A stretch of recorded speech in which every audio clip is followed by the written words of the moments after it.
यामध्ये घटनेनंतर अकस्मात मृत्यूची नोंद करण्यात आली होती आणि अकस्मात मृत्यूचा तपास सुरू होता. 3 टीम्स काम करत होत्या, कारण इतक्या सडनली एवढ्या मोठ्या इंटेन्सिटीची आग कशी लागू शकते याबाबत आमच्याही मनात प्रश्न होते. इन्व्हेस्टिगेशन टीम्सनी जे काही ब्रेक थ्रू आम्हाला दिले त्यावरून व्हेरिफिकेशन केलं गेलं आणि मग आरोपीच्या इंट्रोगेशनमध्ये आरोपींनी कबुली दिली, काही टेस्टिमोनीज मिळाल्या आणि मग हा घातपाताचा प्रकार उघड झालेला. सर, नेमकं हे त्यानं एवढं कठोर कृत्य का केलेलं आहे, काय त्यामागची कारणं आहेत? हा जो आरोपी आहे, गाडीचा चालक जनार्दन निळकंठ हंबर्डीकर, याचे या कंपनीतील हे जे एम्प्लॉईज घेऊन जात होता यांच्याशी याचे वाद होते. यामध्ये विविध कारणं सरळ समोर आलेली आहे. त्याचा पगार थकवला होता, त्याला कामं वेगवेगळी लेबरची कामं दिली जात होती, त्याच्याशी त्याचं ट्रीटमेंट त्याला चांगली दिली जात नव्हती.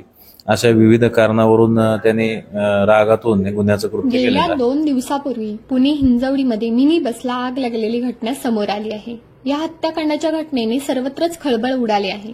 पोलिसांना चालकावर संशय कसा आला, तपासादरम्यान कोणते धक्कादायक खुलासे समोर आले, तसेच चालकाला नक्की कशाचा राग आला होता, यामुळे असे कृत्य घडले याबाबत आपण पाहणार आहोत. हिंजवडीत मिनी बसला लागलेल्या आगीत 4 जण होरपळून मृत्यू पावल्याची घटना समोर आली असून संपूर्ण राज्याला हादरवून टाकणारी ही घटना आहे.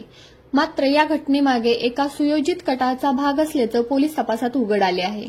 पोलिसांनी बस चालक जनार्दन हंबर्डीकरला चौकशी दरम्यान ताब्यात घेतले असून त्यानेच हा संपूर्ण कट केला असल्याची कबुली देखील दिली आहे. या घटनेनंतर बस चालक हंबर्डीकर याचे जबाब सतत वेगवेगळे येत होते. त्यानंतर हिंजवडी पोलिसांनी या प्रकरणाचा सखोल तपास सुरू केला. यामध्ये प्रत्यक्षदर्शींच्या जबाबामध्ये आणि चालकाच्या कथनात मोठा फरक असल्याचे आढळून आले. वरिष्ठ पोलीस निरीक्षक कन्हैया थोरात आणि उपनिरीक्षक दत्ता काळे यांनी हंबर्डीकर यांच्याशी झालेल्या चौकशीत सतत उत्तर बदलत असल्याचे आढळून आले. त्यांच्या जबाबातील विसंगत आणि तपासादरम्यान सापडलेल्या पुराव्यामुळे पोलिसांना संशय आला आणि अधिक चौकशीनंतर कटाचा खरा पर्दाफाश झाला. तपासादरम्यान चालक हंबर्डीकरने कबुली दिली की त्याला कंपनीतील वरिष्ठांकडून चुकीची वागणूक मिळत होती. त्यामुळे रागात हे टोकाचे पाऊल उचलले. बसमध्ये होरपळून मृत्यू पावलेल्यांशी माझा कोणताही वाद नव्हता. मला रोष वेगळ्या लोकांवर होता, पण या घटनेत त्यांचा काहीही दोष नसताना त्यांचे प्राण गेले. माझा हेतू केवळ कंपनीला धडा शिकवण्याचा होता, असं हंबर्डीकरने कबूल केलं. पोलीस तपासातील महत्वाच्या बाबी कोणत्या?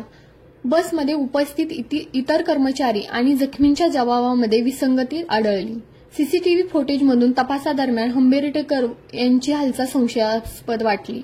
घटनेवेळी बसमध्ये असलेल्या काही कर्मचाऱ्यांनी वेगळी माहिती दिली.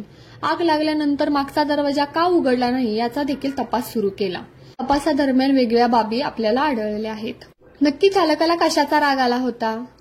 कंपनीतील काही कर्मचारी अधिकाऱ्याकडून मिळणारी चुकीची वागणूक यामुळे मनामध्ये रोष निर्माण झाला.